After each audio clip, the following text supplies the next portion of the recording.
Hello everyone, TLSG here, back again with another daily Marvel Snap video. Today I'm going to be trying something a little bit different for today's featured location, Machine World. Now featured locations come up once every week and they're active for 2 days.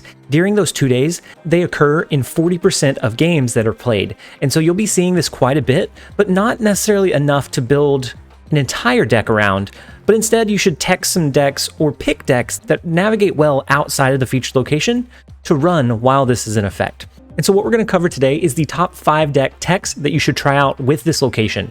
So with Machine World, when you play a card here, add a copy to the opponent's hand.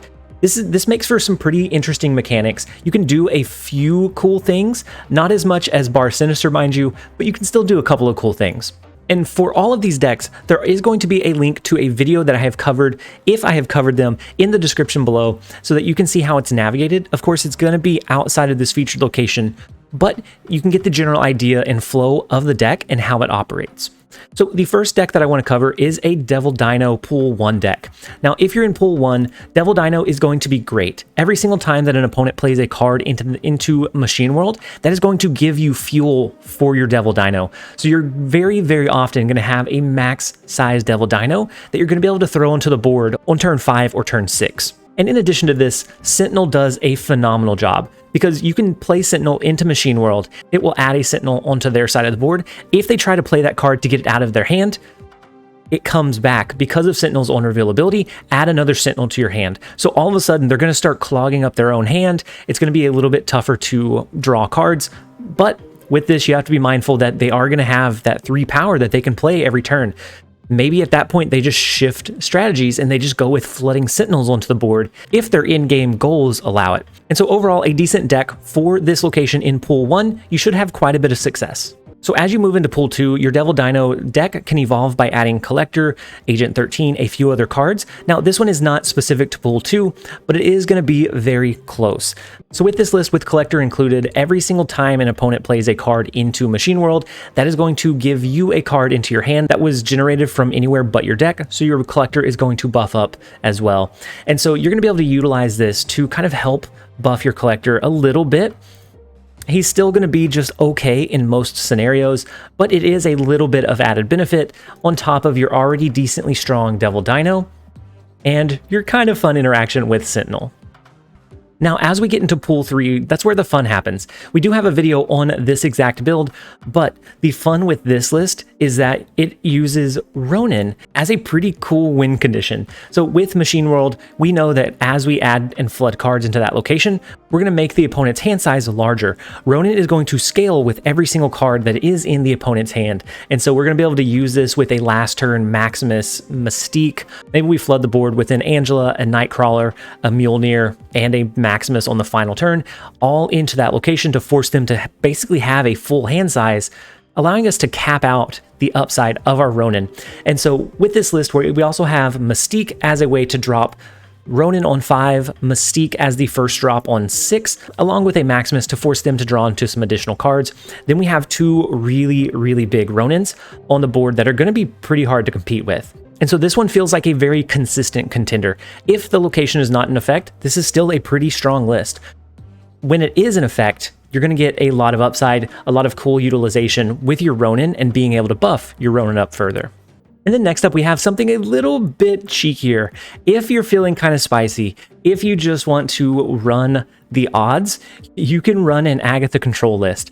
I'll leave a link to the video covering this deck in the description, but you can run Agatha control. If you happen to use your wave on 3 and Agatha plays herself into Machine World on 4, you can force them into having an Agatha Harkness, which of course we know will play their cards for them. And if a deck is not designed to have Agatha, it can cause quite a bit of disruption. We know that their last turn play would end up being a 14 power Agatha. Turn 5 would end up being absolutely something random entirely.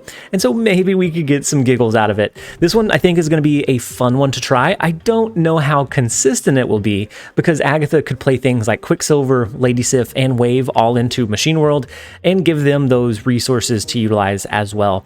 But I think this one would be a fun one for some giggles, for a little bit of fun, and just seeing the opponent's reaction to having a Agatha forced upon them.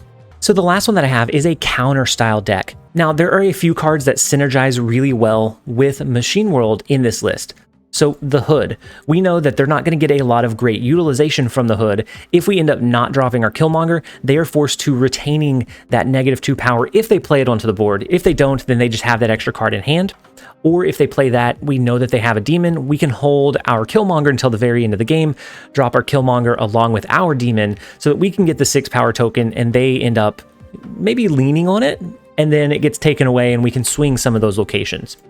This one also uses the cool Mysterio interaction. So Mysterio, each of his Mysterio tokens that get played count as cards played, not just added, played. And so that means that the Mysterio token will get added into the opponent's hand, and it'll be a 0 power token. And so they're going to have a useless card forced into their hand, which is, I find pretty funny, because then they're not going to be able to utilize it, and they just have to play around that card at that point. Now, the rest of the deck is built out to kind of counter anything that you're going to run up against. If you're running into strong minions, we have Shang-Chi to destroy those. Strong ongoing abilities, we have Enchantress to destroy those.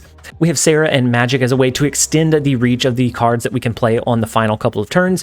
We have Wave as a way to either cheat out Magic or Sarah early, and then on the last couple of turns, we can fill in the spaces depending on what we see the opponent is playing. And so this one can be a lot of fun. You can have a decent amount of success with this depending on what you're seeing in the meta, and it can just be really fun to play and clog up the opponent's hand with a couple of those cards. So this is the one that I'm actually going to be running a little bit later today, so make sure to stick around for that. But that is my top 5 deck recommendations for the featured location. Go ahead and jump in there, try out a couple different things. Let me know in the comment section down below what decks you're trying today. And as always, this has been TLSG. Later, guys.